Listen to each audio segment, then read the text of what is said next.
ఏది నిజం.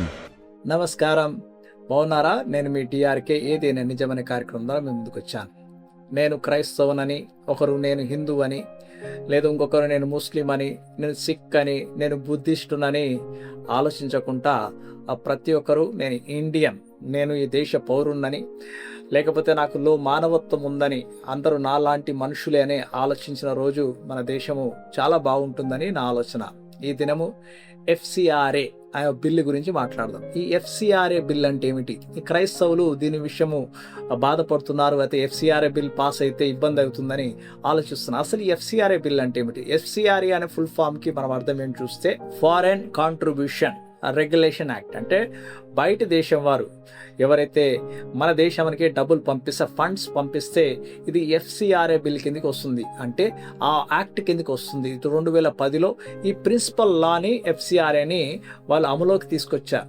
అయితే ఈ FCRAని మరి ఇంకనూ టైటన్ చేయాలని, ఇంకనూ కొన్ని రూల్స్ని కఠినంగా చేయాలని ఇప్పుడున్న బీజేపీ గవర్నమెంట్ మొన్న పార్లమెంట్లో 13th August 2026లో పార్లమెంట్లో ఒక బిల్ పెట్టింది. అయితే దానికి కొంచెం వ్యతిరేకత వచ్చి 18th August రోజు 31 మెంబర్ ఆఫ్ పార్లమెంట్ దీనికి ఒక కమిటీ తయారు చేసి దీని ఇంకా వివరంగా, ఎందుకంటే స్క్రూటినీ పడింది కనుక వివరంగా దీని గురించి కొన్ని విషయాలు తెలుసుకోవాలని ఒక బోర్డుని ఫామ్ చేశారు. అయితే ఇక్కడ మనం జ్ఞాపకం చేసుకోవాలి, ఈ FCRA ఏమిటి అంటే ఫారిన్ ఫండ్ ఎవరు వాడతారు, ఇండియాలో దేనికి అవసరం వస్తాయి? NGOs అంటాం, నాన్ గవర్నమెంట్ ఆర్గనైజేషన్స్, అలానే చారిటబుల్ ట్రస్ట్, చర్చెస్, ఇంకొన్ని ఆర్గనైజేషన్స్ లైక్ ఆర్ఫనైజెస్, వేరే ట్రస్ట్స్ దీన్ని వాడుతూ ఉంటారు.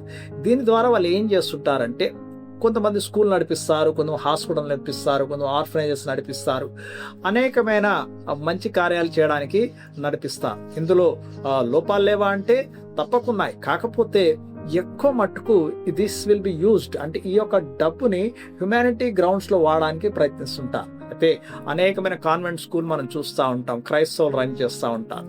ఇక్కడ మనం అర్థం చేసుకోవాల్సింది ఏమిటంటే, గవర్నమెంట్కి ఇప్పుడున్న ప్రాబ్లం ఏమిటి, ఇప్పుడున్న వారికి దీనికి వ్యతిరేకత ఏమిటి అని మనం చూస్తే, గవర్నమెంట్ ఏమంటుందంటే, చూడండి, ఈ ఫారెన్ డబ్బు ఏదైతే మనకు వస్తుందో ఇది మన దగ్గర ఉన్న పనిచేసే ఆర్గనైజేషన్ మీద కంప్లీట్గా ఇన్ఫ్లుయెన్స్ ఉంటుందని వాళ్ళు అనుకుంటున్నారు.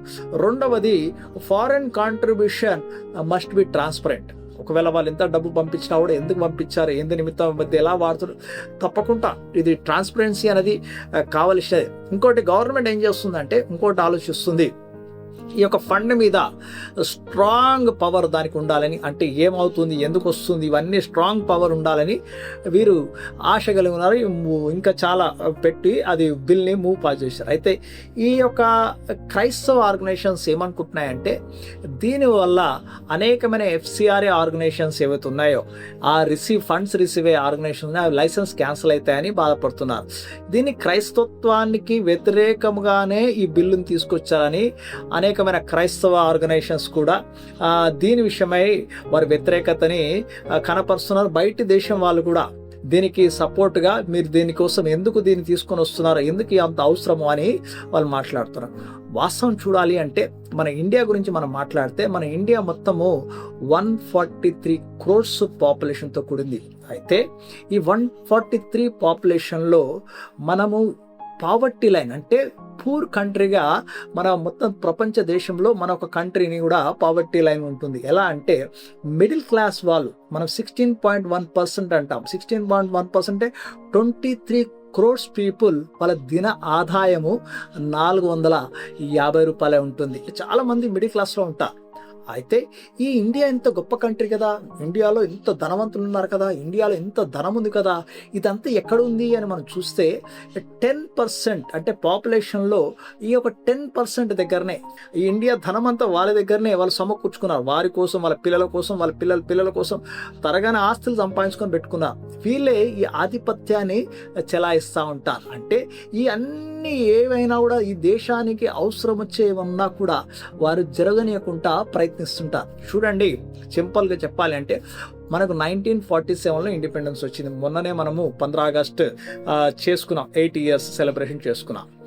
మన ఇండియాలో ఒకవేళ the best education, best education ఒకవేళ ఉన్నట్లయితే, ఎలా అయితే కాన్వెంట్ స్కూల్లో, ఇంటర్నేషనల్ స్కూల్స్లో ఉన్న ఎడ్యుకేషన్ ఉన్నట్లయితే, మనకు అది దానికి అది ఇక ఇటువంటి ఈ ఆర్గనైజేషన్స్ అవసరమే లేదు. అలానే హెల్త్ కేర్ కూడా ఫ్రీ హెల్త్ కేర్. చెప్పాలి అంటే ఈ కాలంలో మనం చూస్తున్నాం 5 స్టార్ హోటల్స్ లాగా హాస్పిటల్స్ ఉన్నాయి. మన హాస్పిటల్కి వెళ్తే లక్షలలో బిల్స్ వేస్తున్నారు. అది కూడా ఒకవేళ ఫ్రీ, అలాంటి వసతులు గవర్నమెంటే ఇస్తే అన్రీచబుల్ చాలా ప్రాంతాలకి గవర్నమెంట్ వెళ్ళలేదు, వాళ్ళకి ఏ వసతులు ఇవ్వలేదు. దీనికోసమై నాన్ గవర్నమెంట్ ఆర్గనైజేషన్స్ కొంతమంది చారిటబుల్గా పనిచేయడానికి ఇష్టపడుతుంటారు. చూడండి, మానవులు చాలామంది మంచితనం లేకపోతే లోకం ఎప్పుడో మునిగిపోతూ ఉండే. జ్ఞాపకం చేసుకోండి, ప్రతి ఒక్కరికి వారు డబ్బులు సంపాదించిన తర్వాత ఏదో సహాయం చేయాలని. క్రైస్తత్వంలో మీరు నిన్ను వల్ల నీ పొరుగువాన్ని ప్రేమించమని చెప్తుంటారు. నీ మంచి కార్యములు దేవుడు జ్ఞాపకం చేసుకుంటానంటారు. అలానే ముస్లింలో కూడా, అలానే హిందువులో కూడా తప్పకుండా మంచి కార్యము ఏది అన్నదానం చేయాలని ఉంటుంది. ప్రతి ఒక్కరు డబ్బులు ఇవ్వడానికి ఇష్టపడుతుంటారు. కానీ అలానే బయట దేశం వాళ్ళు కూడా ఈ పూర్ కంట్రీస్కి, ఎవరైతే ఈ చాలా బీదగా ఉన్న కంట్రీస్కి డబ్బులు ఇవ్వడానికి ఇష్టపడుతుంటారు. మన కంట్రీకే ఇస్తారా అంటే కాదు, ఆఫ్రికా కంట్రీస్కి ఇస్తారు. అలానే దేశంలో మన ప్రపంచంలో అనేకమైన దేశాలకి వారి యొక్క ఫండ్స్ని ఇస్తూ ఉంటారు. అయితే చూడండి, ఇక్కడ మన జీడిపిని చూస్తే, మన జీడిపిలో ఈ ఫారిన్ ఫండ్ కాంట్రిబ్యూషన్ ఎంత ఉంది అంటే 0.5 ఈ ఫండ్ కాంట్రిబ్యూషన్ అంటే డబ్బులు. అయితే మన మొత్తం జీడిపి 99.5 మన ఇండియన్ డబ్బులే, అంటే మనం పే చేసిన ట్యాక్సే. దానిని ఏనుగును వదిలేసి ఈ దోమని, ఈ చీమని పట్టుకున్నట్టుంది. అయితే ఆ డబ్బులు ఒకవేళ అది మన ఇండియన్స్ కోసమే, మన నిమిత్తమే, మన వారి కోసమే వాడబడుతుంది కదా. ఎవరో ఒక దానివల్ల లాభం మీద పొందుతున్నారు కదా. జ్ఞాపకం చేసుకోండి, ఒకవేళ మన దేశ భద్రతకి ఏమైనా హాని కలిగిస్తే తప్పకుండా గవర్నమెంట్ యాక్షన్ తీసుకోవాలి. ఫండ్స్ అవి దుర్వినియోగం తప్పకుండా దాన్ని చూడాలి, అది కాదని అనలేను. అందుకొరకే ఎక్కడైతే మానవత్వం కోసమై, మనుషుల నిమిత్తమై ఏమైనా పనులు అవుతా ఉంటే దాని మతం కోసం ఆపడము మంచిది కాదు. అది ఒకవేళ కుదిరితే గవర్నమెంట్ అన్ని పనులు చేస్తే మనకే హ్యాపీ, మనమే అందరం హ్యాపీగా ఉంటాం. మన ఇండియన్ ఎకానమీని ఇంకా బూస్టప్ చేసి ద బెస్ట్ డెవలప్ కంట్రీ చేస్తే వీఆర్ మోస్ట్ హ్యాపీయెస్ట్ పీపుల్. ఒకవేళ మీరు కూడా ఏమన్నా దీని మీద మాట్లాడాలి అన్నట్లయితే మీరు కామెంట్ రూపంలో తెలియపరచండి. Thank you. God bless you all. See you soon again. ఏది నిజం?